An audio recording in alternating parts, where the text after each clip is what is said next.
Los aficionados al fútbol en México conocíamos a los tiburones rojos del Veracruz, pero no sabíamos que existieran los tiburones azules. Y sí existen, no solo en la fantasía, sino también como el tótem de un equipo que ha pasado de casualidad a revelación. Cabo Verde no eligió un animal de tierra, sino un animal de mar. No el león, ni tampoco el águila, ni el toro, sino el tiburón azul, criatura de aguas abiertas. Cabo Verde volvió a hacerlo. Después del 0-0 contra España, todavía cabía la sospecha. Podía ser flor de un día. Podía cargarse la explicación sobre España, que la Roja había jugado mal, que no había encontrado profundidad, que había tenido una tarde espesa. Todo eso podía ser cierto, pero todavía faltaba calibrar la dimensión verdadera del tiburón que España había enfrentado.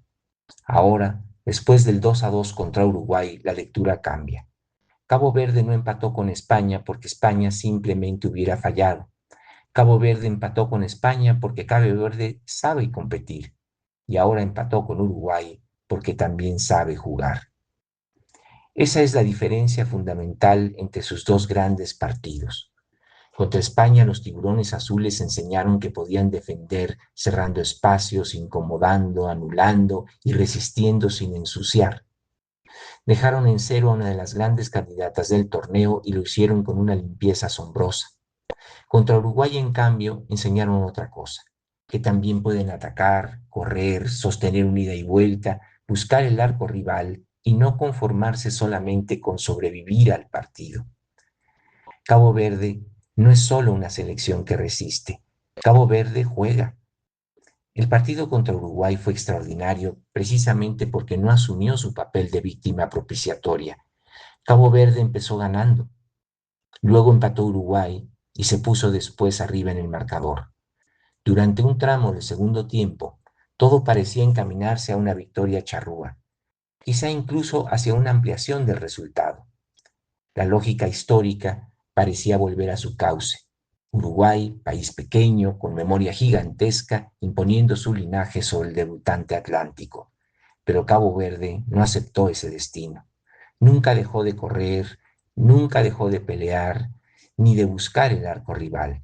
Impuso por momentos su físico, desde luego su velocidad, su técnica y sobre todo su deseo de jugar. El empate llegó a partir de un error uruguayo, sí, pero los errores también hay que provocarlos y aprovecharlos. Cabo Verde lo hizo con una lucidez magnífica, no perdonó la rendija. Y después vino lo mejor, los últimos minutos. Uruguay quiso ganar, Cabo Verde también. El partido se abrió, se encendió, se volvió un intercambio de voluntades. Lejos de refugiarse en el empate, los caboverdianos siguieron buscando, y eso nos regaló algunos de los minutos más emocionantes de esta Copa del Mundo.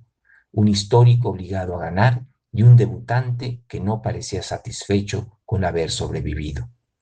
Ahí terminó de nacer la revelación.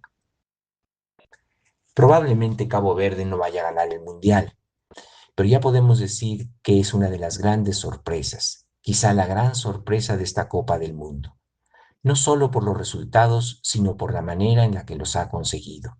Ha empatado con España y con Uruguay, dos selecciones fundamentales en la historia del fútbol, y lo ha hecho mostrando registros distintos: orden defensivo, disciplina táctica, transiciones, despliegue físico, valentía para jugar, concentración y juego. Cabo Verde representa además una de las formas más bellas de nación ampliada, un archipiélago pequeño, extendido por la diáspora, convertido en equipo de fútbol, y ese equipo dando cuerpo a una comunidad imaginada, una selección que no solo reunió jugadores, sino orillas. Pero hay algo más importante. Cabo Verde nos ha recordado que el fútbol no solamente es competencia, también es juego.